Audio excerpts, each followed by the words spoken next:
장인님, 인젠 내가 이렇게 뒤통수를 긁고 나이가 찼으니 성례를 시켜줘야 하지 않겠느냐고 하면 대답이 늘 이 자식아, 성례구 뭐구 미처 자라야지 하고 만다. 이 자라야 한다는 것은 내가 아니라 장차 내 아내가 될 점순이의 키말이다. 내가 여기에 와서 돈 한 푼 안 받고 일하기를 3년 하고 꼬박이 7달 동안을 했다. 그런데도 미처 못 자랐다니까 이 키는 언제야 자라는 겐지 짜장 영문 모른다. 일을 좀 더 잘해야 한다든지 혹은 밥을 좀 덜 먹어야 한다든지 하면 나도 얼마든지 할 말이 많다. 하지만 점순이가 아직 어리니까 더 자라야 한다는 여기에는 어째 볼 수 없이 그만 벙벙하고 만다. 이래서 나는 애초에 계약이 잘못된 걸 알았다. 2태면 2태, 3년이면 3년, 기한을 딱 작정하고 일을 했어야 할 것이다. 덮어놓고 딸이 잘하는 대로 성례를 시켜주마 했으니 누가 늘 지키고 섰는 것도 아니고 그 키가 언제 자라는지 알 수 있는가. 그리고 난 사람의 키가 무럭무럭 자라는 줄만 알았지 붙박이 키에 모로만 벌어지는 몸도 있는 것을 누가 알았으랴. 때가 되면 장인님이 어련하랴 싶어서 군소리 없이 꾸벅꾸벅 일만 해왔다. 그런 말이다. 장인님이 제가 다 알아차려서 참, 너 일 많이 했다. 고만 장가 들어라. 하고 살림도 내주고 해야 나도 좋을 것이 아니냐. 시치미를 딱 떼고 도리어 그런 소리가 나올까 봐서 지레 펄펄 뛰고 이 야단이다. 명색이 좋아 대릴 사위지 일하기에 싱겁기도 할 뿐더러 이건 참 아무것도 아니다. 숙맥이 그걸 모르고 점순이의 키 자라기만 까맣게 기다리지 않았나. 언젠가는 하도 갑갑해서 자를 가지고 덤벼들어서 그 키를 한번 재볼까 했다마는 우리는 장인님이 내외를 해야 한다고 해서 마주서 이야기도 한마디 하는 법 없다. 우물길에서 언제나 마주칠 적이면 겨우 눈어림으로 재보고 하는 것인데 그럴 적마다 나는 저만큼 가서 잼이 키도 하고 논둑에다 침을 퇴 뱉는다. 아무리 잘 봐야 내 겨드랑 밑에서 너물락 말락 밤낮 요 모양이다. 개돼지는 푹푹 크는데 왜 이리도 사람은 안 크는지 한동안 머리가 아프도록 궁리도 해보았다. 아하, 물동이를 자꾸 이니까 뼈다귀가 움츠러드나 보다 하고 내가 넌짓넌짓이 그 물을 대신 길어도 주었다. 뿐만 아니라 나무를 하러 가면 선앙당에 돌을 올려놓고 점순이의 키 좀 크게 해줍소사. 그러면 다음엔 떡 갖다 놓고 고사드립 쪼니까 하고 치성도 한두 번 드린 것이 아니다. 어떻게 되먹은 킨지 이래도 막무가내니. 그래, 내 어저께 싸운 것이지 결코 장인님이 밉다든가 해서가 아니다. 모를 붓다가 가만히 생각을 해보니까 또 싱겁다. 이 벼가 자라서 점순이가 먹고 좀 큰다면 모르지만 그렇지도 못한 걸 내 심어서 뭘 하는 거냐. 해마다 앞으로 축 붉어지는 장인님의 아랫배를 불리기 위하여 심곤 조금도 쉽지 않다. 아이고 배야. 난 물 붓다 말고 배를 쓰다듬으면서 그대로 논둑으로 기어올랐다. 그리고 겨드랑이에 꼈던 벼 담긴 키를 그냥 땅바닥에 털썩 떨어치며 나도 털썩 주저앉았다. 일이 암만 바빠도 나 배 아프면 고만이니까. 아픈 사람이 누가 일을 하느냐. 파릇파릇 돋아오른 풀 한 숲을 뜯어들고 다리에 거머리를 쓱쓱 문대며 장인님의 얼굴을 쳐다보았다. 가운데서 장인님이 이상한 눈을 해가지고 한참을 날 노려보더니 너 이 자식 왜 또 이래, 응? 배가 좀 아파서요. 하고 풀 위에 슬며시 쓰러지니까 장인님은 약이 올랐다. 저도 논에서 철벙철벙 둑으로 올라오더니 잡은 참 내 멱살을 움켜잡고 뺨을 치는 것이 아닌가. 이 자식아, 이러다 말면 누굴 망해놓을 속셈이냐, 이 대가리를 까놓을 자식. 우리 장인님은 약이 오르면 이렇게 손버릇이 아주 못됐다. 또 사위에게 이 자식 저 자식 하는 이놈의 장인님은 어디 있느냐. 오죽해야 우리 동리에서 누굴 물러나고 그에게 욕을 안 먹는 사람은 명이 짜르다 한다. 조그만 아이들까지도 그를 돌아세놓고 욕피리 욕피리 하고 손가락질을 할 만치 두루 인심을 잃었다. 하나 인심을 정말 잃었다면 욕보다 읍의 배참봉댁 마름으로 더 잃었다. 번이 마름이란 욕 잘하고 사람 잘 치고 그리고 생김 생기길 호박개 같아야 쓰는 거지만 장인님은 외양에 똑됐다. 장인께 닭 말이나 좀 보내지 않는다든가 애벌논 때 품을 좀 안 준다든가 하면 그의 가을에는 영락없이 땅이 뚝뚝 떨어진다. 그러면 미리부터 돈도 먹고 술도 먹이고 안달재신으로 돌아치던 놈이 그 땅을 슬쩍 돌아앉는다. 이 바람에 장인님 집 외양간에는 눈깔 커다란 황소한 놈이 절로 엉금엉금 기어들고 동리 사람들은 그 욕을 다 먹어가면서도 그래도 굽신굽신하는 게 아닌가. 그러나 내겐 장인님이 감히 큰소리할 계제가 못 된다. 뒷생각은 못하고 뺨 한 개를 딱 때려놓고는 장인님은 무색해서 덤덤히 쓴 침만 삼킨다. 난 그 속을 퍽 잘 안다. 조금 있으면 갈도 꺾어야 하고 모도 내야 하고 한창 바쁜 때인데 나 일 안 하고 우리 집으로 그냥 가면 고만이니까. 작년 이맘때도 트집을 좀 하니까 늦잠 잔다고 돌멩이를 집어던져서 자는 놈의 발목을 삐게 해놨다. 사날씩이나 건숭 끙끙 앓았더니 종당에는 거반 울상이 되지 않았는가. 예, 그만 일어나 일 좀 해라. 그래야 올가래 벼 잘 되면 너 장가들지 않니? 그래 귀가 번쩍 뛰어서 그날로 일어나서 남이 이틀 품들일 논을 혼자 삶아 놓으니까 장인님도 눈깔이 커다랗게 놀랐다. 그럼 정말로 가을에 와서 혼인을 시켜줘야 원 경우가 옳지 않겠나. 벼썸을 척척 들여쌓아도 다른 소리는 없고 물동이를 이고 들어오는 점순이를 담배통으로 가리키며 이 자식아 미처 커야지. 저걸 무슨 혼인을 한다고 그러니 원. 하고 남 낯장만 붉게 해주고 고만이다. 골김에 그저 이놈의 장인님하고 대돌에다 맷꽂고 우리 고향으로 내뺄까 하다가 꾹꾹 참고 말았다. 참말이지 난 이 꼴하고는 집으로 차마 못 간다. 장가를 들러갔다가 오죽 못났어야 그대로 쫓겨왔느냐고 손가락질을 받을 테니까. 논둑에서 벌떡 일어나 한풀 죽은 장인님 앞으로 다가서며 난 갈테야유. 그동안 사경 쳐내슈. 너 사위로 왔지 어디 머슴살러 왔니? 그러면 얼진 성례를 해줘야 안 하지요. 밤낮 부려만 먹고 해준다. 글쎄 내가 안 하는 거냐? 그년이 안 크니까.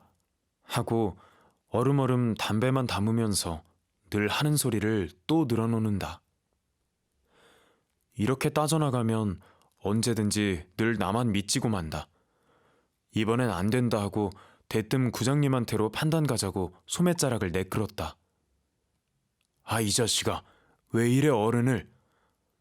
안 간다고 뻗디디고 이렇게 호령은 제 맘대로 하지만 장인님 제가 내 기운은 못 당한다. 막 부려먹고 딸은 안 주고 게다 땅땅 치는 건 다 뭐야. 그러나 내 사실 참 장인님이 미워서 그런 것은 아니다. 그 전날 왜 내가 쇠고개 맞은 봉우리 화전밭을 혼자 갈고 있지 않았느냐. 밭 가생이로 돌 적마다 야릇한 꽃내가 물컥물컥 코를 찌르고 머리 위에서 벌들은 가끔 붕붕 소리를 친다. 바위 틈에서 샘물 소리밖에 안 들리는 산골짜기니까 맑은 하늘의 봄볕은 이불 속같이 따스하고 꼭 꿈꾸는 것 같다. 나는 몸이 나른하고 병이 나려고 그러는지 가슴이 울렁울렁하고 이랬다. 이러이 마리 맘마마. 이렇게 노래를 하며 소를 부리면 여느 때 같으면 어깨가 으쓱으쓱한다. 웬일인지 밭 반도 갈지 않아서 온몸에 맥이 풀리고 대고 짜증만 난다. 공연히 소만 드립다 두들기며 아냐 아냐 이 망할 자식의 소 대리를 꺾어줄라. 그러나 내 속은 정말 아냐 때문이 아니라 점심을 이고 온 점순이의 키를 보고 우라가 났던 것이다. 점순이는 뭐 그리 썩 예쁜 계집애는 못 된다. 그렇다고 개떡이냐 하면 그런 것도 아니고 꼭 내 아내가 돼야 할 만치 그저 툭툭하게 생긴 얼굴이다. 나보다 10년이 아래니까 올해 16인데 몸은 남보다 2살이나 덜 자랐다. 남은 잘도 훤칠이들 크건만 이건 위아래가 몽툭한 것이 내 눈에는 헐없이 감참회 같다. 참외 중에는 감참회가 제일 맛 좋고 예쁘니까 말이다. 둥글고 커던 눈은 서글서글하니 좋고 좀 지쳐 찢어졌지만 입은 밥술이나 톡톡히 먹음직하니 좋다. 아따, 밥만 많이 먹게 되면 팔자는 고만 아니냐. 한데 한 가지 파가 있다면 가끔가다 몸이 너무 빨리빨리 돈다. 그래서 밥을 나르다가 때없이 풀밭에서 깻박을 쳐서 흙투성이 밥을 곧잘 먹인다. 안 먹으면 무안해할까 봐서 이걸 씹고 앉아노라면 으적으적 소리만 나고 돌을 먹는 겐지 밥을 먹는 겐지. 그러나 이날은 웬일인지 성한 밥채로 반머리에 곱게 내려놓았다. 그리고 또 내외를 해야 하니까 저만큼 떨어져 이쪽으로 등을 향하고 웅크리고 앉아서 그릇 나기를 기다린다. 내가 다 먹고 물러섰을 때 그릇을 봐서 챙기는데 그런데 난 깜짝 놀라지 않았느냐. 고개를 푹 숙이고 밥함지에 그릇을 포개면서 날더러 들으라는지 혹은 제 소린지 밤낮 일만 하다 말 텐가? 하고 혼자 쫑알거린다. 고대에 잘 내외하다가 이게 무슨 소린가 하고 난 정신이 얼떨떨했다. 그러면서도 한편 무슨 좋은 수가 있는가 싶어서 나도 공중을 대고 혼잣말로 그럼 어떡해 하니까 성례시켜달라지 뭘 어떡해 하고 되알지게 쏘아붙이고 얼굴이 발개져서 산으로 그저 도망질을 친다. 나는 잠시 동안 어떻게 되는 셈판인지 맥을 몰라서 그 뒷모양만 덤덤히 바라보았다. 봄이 되면 온갖 초목이 물이 오르고 싹이 트고 한다. 사람도 아마 그런가 보다 하고 며칠 내에 부쩍 자란 듯 싶은 점순이가 여간 반가운 것이 아니다. 이런 걸 멀쩡하게 안직 어리다고 하니까. 우리가 구장님을 찾아갔을 때 그는 쌀이문 밖에 있는 돼지우리에서 죽을 퍼주고 있었다. 서울에 좀 갔다 오더니 사람은 점잖아야 한다고 옷쇠미 양쪽으로 뾰족이 뻗치고 그걸 애헴하고 늘 쓰다듬는 손버릇이 있다. 우리를 멀뚱히 쳐다보고 미리 알아챘는지 왜 일들 하다 말고 그래? 하더니 손을 올려서 그 애헴을 한번 후딱 했다. 구장님, 우리 장인님과 츠매 계약하기를. 먼저 덤비는 장인님을 뒤로 떠다 밀고 내가 허둥지둥 달려들다가 가만히 생각하고 아니, 우리 빙장님과 츠매 하고 첫 번부터 다시 말을 고쳤다. 장인님은 빙장님 해야 좋아하고 밖에 나와서 장인님 하면 괜스레 골을 내려든다. 뱀도 뱀이래야 좋으냐고 창피스러우니 남 듣는 데는 제발 빙장님, 빙모님 하라고 일상 당조짐을 받아오면서 난 그것도 자꾸 잊는다. 당장도 장인님 하다 옆에서 내 발등을 꾹 밟고 곁눈질을 흘기는 바람에야 겨우 알았지만 구장님도 내 이야기를 자세히 듣더니 퍽 딱한 모양이었다. 하기야 구장님뿐만 아니라 누구든지 다 그럴 게다. 길게 길러둔 새끼 손톱으로 코를 후벼서 저리 탁 튀기며 그럼 봉필씨 얼른 성례를 시켜주구려. 그렇게까지 제가 하고 싶다는 걸. 하고 내 짐작대로 말했다. 그러나 이 말에 장인님은 삿대질로 눈을 부라리고 아 성내구 뭐구 계집애년이 미처 자라야 할 게 아닌가 하니까 고만 멀수룩해서 입맛만 쩍쩍 다실 뿐이 아닌가. 그것도 그래. 그래 거진 4년 동안에도 안 자랐더니 그 키는 언제 자라지요? 다 그만두고 사격 내슈. 글쎄 이 자식아 내가 크질 말라고 그랬니? 왜 날 보고 떼냐? 빅모님은 참새만한 것이 그럼 어떻게 애를 낳지요? 장인님은 이 말을 듣고 껄껄 웃더니 코를 푸는 척하고 날 은근히 골리려고 팔꿈치로 옆 갈비뼈를 퍽 치는 것이다. 더럽다. 나도 종아리에 파리를 쫓는 척하고 허리를 구부리며 그 궁둥이를 콱 때밀었다. 장인님은 앞으로 우찔근하고 쌀이 문개로 쓰러질 듯하다 몸을 바로 고치더니 눈총을 몹시 쏘았다. 이런 상년의 자식 하곤 싶으나 남의 앞이라서 차마 못하고 섰는 그 꼴이 보기에 퍽 쟁그라웠다. 그러나 이 밖에는 별반 신통한 규정을 얻지 못하고 도로 논으로 돌아와서 모를 부었다. 왜냐면 장인님이 뭐라고 귓속말로 수근수근하고 간 뒤다. 구장님이 날 위해서 조용히 데리고 아래와 같이 일러주었기 때문이다. 자네 말도 하기야 옳지. 나이 찼으니까 아들이 급하다는 게 잘못된 말은 아니야. 하지만 농사가 한창 바쁜 때 일을 안 한다든가 집으로 달아난다든가 하면 손해죄로 그것도 징역을 가거든. 왜 요전에 산포말서 산에 불 좀 놓았다고 징역 간 거 못 봤나? 재산에 불을 놓아도 징역을 가는 이때인데 남의 농사를 버려주니 죄가 얼마나 더 중한가. 그리고 자넨 정장을 간대지만 그러면 괜시리 죄를 들쓰고 들어가는 걸세. 또 결혼도 그렇지. 법률에 성년이란 게 있는데 21가 돼야 비로소 결혼을 할 수 있는 걸세. 자넨 물론 아들이 늦을 걸 염려하지만 점순이로 말하면 이제 겨우 16이 아닌가. 그렇지만 아까 빙장님의 말씀이 올 가래는 열리를 제치고라도 성례를 시켜주겠다 하니 좀 고마울 겐가. 빨리 가서 뭐 붓던 거나 마저 붓게. 군소리 말고 어서 가. 그래서 오늘 아침까지 끽소리 없이 왔다. 장인님과 내가 싸운 것은 지금 생각하면 뜻밖의 일이라 안 할 수 없다. 장인님으로 말하면 요즘막 자긴들에게 행세를 좀 하고 싶다고 해서 돈 있으면 양반이지 별게 있느냐 하고 일부러 아랫배를 툭 내밀고 걸음도 뒤틀리게 걷고 하는 이 판이다. 이까진 나쯤 두들기다 남의 땅을 가지고 모처럼 닦아놓았던 가문을 망친다든지 할 어른이 아니다. 또 나로 논지면 아무쪼록 잘 배서 점순이에게 얼른 장가를 들어야 하지 않느냐. 이렇게 말하자면 결국 어젯밤 뭉태네 집에 맛을 간 것이 썩 나빴다. 낮에 구장님 앞에서 장인님과 내가 싸운 것을 어떻게 하라는지 대고 빈정거리는 것이 아닌가. 그래, 맞고도 그걸 가만둬? 그럼 어떡하니?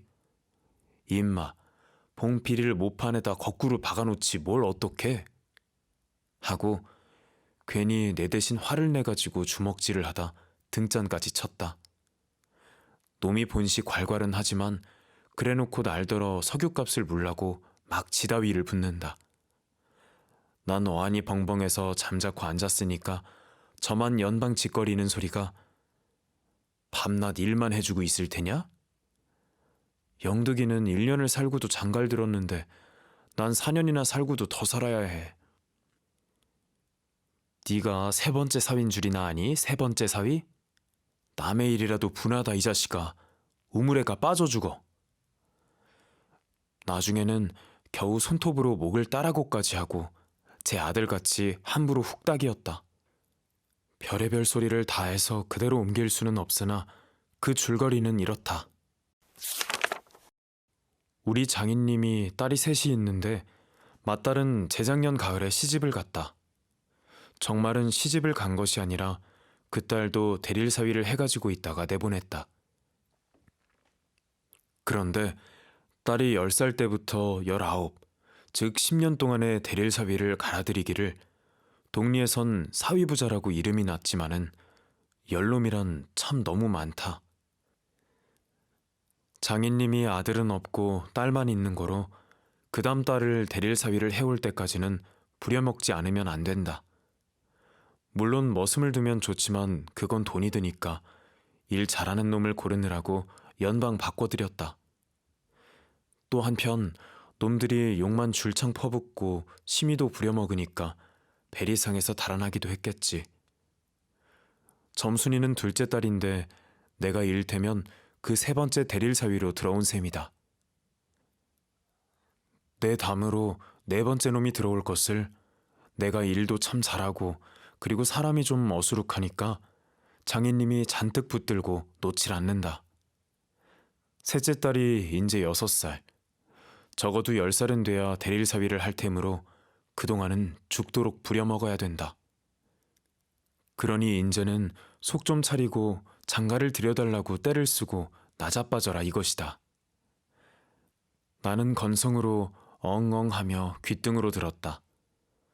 뭉태는 땅을 얻어붙이다가 떨어진 뒤로는 장인님만 보면 공연히 못 먹어서 으릉거린다. 그것도 장인님이 져달라고 할 적에 제 집에서 위한다는 그 감투를 선뜻 주었더라면 그럴 리도 없었던 걸. 그러나 나는 뭉태란 놈의 말을 전수히 고지 듣지 않았다. 꼭 고지 들었다면 간밤에 와서 장인님과 싸웠지 무사히 있었을 리가 없지 않은가. 그러면 딸에게까지 인심을 잃은 장인님이 혼자 나빴다. 실토이지 나는 점순이가 아침상을 가지고 나올 때까지는 오늘은 또 얼마나 밥을 담았나 하고 이것만 생각했다. 상에는 된장찌개하고 간장 한 종지, 조밥 한 그릇, 그리고 밥보다 더 수부룩하게 담은 산나물이 한 대접, 이렇다. 나물은 점순이가 틈틈이 해오니까 2대접이고 4대접이고 멋대로 먹어도 좋으나 밥은 장인님이 한 사발 외엔 더 주지 말라고 해서 안 된다. 그런데 점순이가 그 상을 내 앞에 내놓으며 제 말로 짓거리는 소리가 구장님한테 갔다 그냥 온담 그래 하고 엊그제 산에서와 같이 되우 쫑알거린다. 나는 내가 더 단단히 덤비지 않고 만 것이 좀 어리석었다. 속으로 그랬다. 나도 저쪽 벽을 향하여 외면하면서 내 말로 안 된다는 걸 그럼 어떡한담? 하니까 쇠물 잡아채지 그냥 너 이 바보야? 하고 또 얼굴이 빨개지면서 성을 내며 안으로 셀죽하니 튀들어가지 않느냐. 이때 아무도 본 사람이 없었게망정이지 보았다면 내 얼굴이 어미 잃은 황새새끼처럼 가엾다 했을 것이다. 사실 이때만큼 슬펐던 일이 또 있었는지 모른다. 다른 사람은 암만 못생겼다 해도 괜찮지만 내 아내 될 점순이가 병신으로 본다면 참 신세는 따분하다. 밥을 먹은 뒤 지게를 지고 일터로 가려 하다 도로 벗어던지고 바깥마당 공석 위에 드러누워서 나는 차라리 죽는 이만 갖지 못하다 생각했다. 내가 일 안 하면 장인님 저는 나이가 먹어 못하고 결국 농사 못 짓고 만다. 뒷짐으로 트림을 꿀꺽하고 대문 밖으로 나오다 날 보고서 이 자식아, 너 왜 또 이러니? 관격이 났어요. 아이고 배야. 기껏 밥 처먹고 나서 무슨 관격이야. 남의 농사 버려주면 이 자식아 징역 간다 봐라. 가도 좋아요. 아이고 배야. 참말 난 일 안 해서 징역 가도 좋다 생각했다. 이루 아들을 낳아도 그 앞에서 바보 바보 이렇게 별명을 들을 테니까 오늘은 10쪽이 난데도 결정을 내고 싶었다. 장인님이 일어나라고 해도 내가 안 일어나니까 눈에 독이 올라서 저편으로 힝하게 가더니 지게 막대기를 들고 왔다. 그리고 그걸로 내 허리를 마치 들떠넘기듯이 쿡 찍어서 넘기고 했다. 밥을 잔뜩 먹고 딱딱한 배가 그럴 적마다 퉁겨지면서 벨창이 꼿꼿한 것이 여간 캥기지 않았다. 그래도 안 일어나니까 이번엔 배를 지게막대기로 위에서 쿡쿡 찌르고 발길로 옆구리를 차고 했다. 장인님은 원체 심청이 굳어서 그렇지만 나도 저만 못하지 않게 배를 채웠다. 아픈 것을 눈을 꽉 감고 넌 해라, 난 재미단 듯이 있었으나 볼기짝을 후려갈길 적에는 나도 모르는 결에 벌떡 일어나서 그 수염을 잡아챘다마는 내 골이 난 것이 아니라 정말은 아까부터 부엌 뒤 울타리 구멍으로 점순이가 우리들의 꼴을 몰래 엿보고 있었기 때문이다. 가뜩이나 말 한마디 톡톡히 못한다고 바보라는데 매까지 잠자코 맞는 걸 보면 짜장 바보로 할 게 아닌가. 또 점순이도 미워하는 이까진 놈의 장인님, 나하고는 아무것도 안 되니까 막 때려도 좋지만 사정 보아서 수염만 채고 저기까지 잘 들리도록 이걸 까셀라부다 하고 소리를 쳤다. 장인님은 더 약이 바짝 올라서 잡은 참 지게막대기로 내 어깨를 그냥 내리갈겼다. 정신이 다 아찔하다. 다시 고개를 들었을 때 그땐 나도 온몸에 약이 올랐다. 이 녀석의 장인님을 하고 눈에서 불이 펑 나서 그 아래 밭있는 넝알로 그대로 떠밀어 굴려버렸다. 조금 있다가 장인님이 씩씩하고 한번 해보려고 기어오르는 걸 얼른 또 떠밀어 굴려버렸다. 기어오르면 굴리고 굴리면 기어오르고 이러길 한 너댓 번을 하며 그럴 적마다 부려만 먹고 왜 성내 안 하지유? 나는 이렇게 호령했다. 하지만 장인님이 선뜻 오냐 내리라도 성내시켜주마 했으면 나도 성가신 걸 그만두었을지 모른다. 나야 이러면 때린 건 아니니까 나중에 장인 쳤다는 누명도 안 들을 터이고 얼마든지 해도 좋다. 한 번은 장인님이 헐떡헐떡 기어서 올라오더니 내 바짓가랑이를 요렇게 노리고서 단박 움켜잡고 매달렸다. 악소리를 치고 나는 그만 세상이 다 팽그르 도는 것이 빙장님, 빙장님, 빙장님.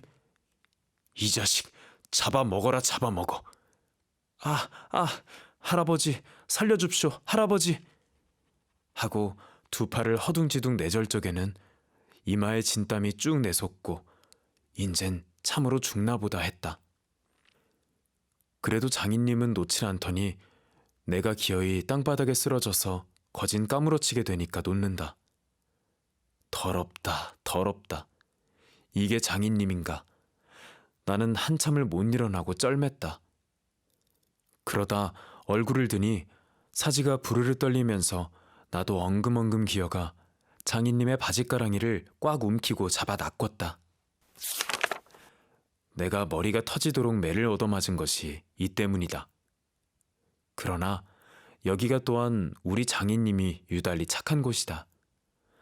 여느 사람이면 사경을 주어서라도 당장 내쫓았지 터진 머리를 볼솜으로 손수 찢어주고 호주머니에 희연 한 봉을 넣어주시고 그리고 올가랜 꼭 성례를 시켜주마. 아무 말 말고 가서 뒷골에 콩밭이나 얼른 갈아라 하고 등을 두덕여 줄 사람이 누구냐. 나는 장인님이 너무나 고마워서 어느덧 눈물까지 났다. 점순이를 남기고 이젠 내쫓기려니 하다 뜻밖의 말을 듣고 빙장님 인제 다시는 안 그러겠어요. 이렇게 맹세를 하며 부랴사랴 지게를 지고 일터로 갔다. 그러나 이때는 그걸 모르고 장인님을 원수로만 여겨서 잔뜩 잡아당겼다. 이놈아, 놔라, 놔! 장인님은 헛손질을 하며 솔개미에 챈 달개 소리를 연해 질렀다.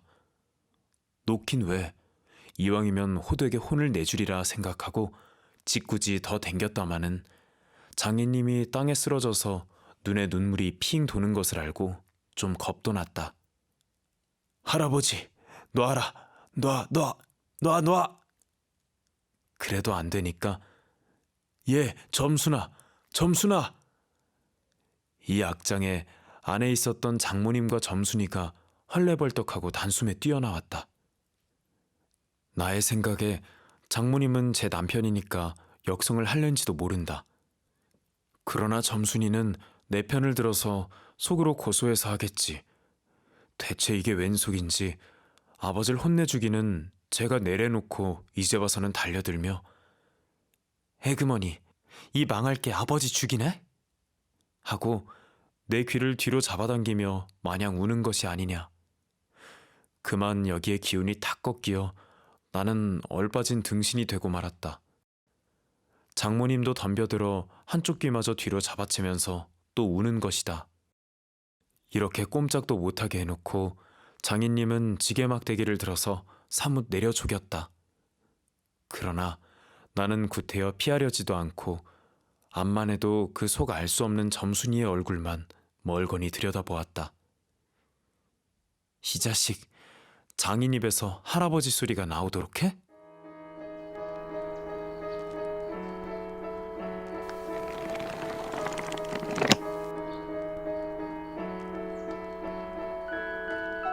성우 이상준이 낭독한 김유정의 봄봄. EBS FM 한국단편문학 30은 국립중앙도서관 협찬입니다.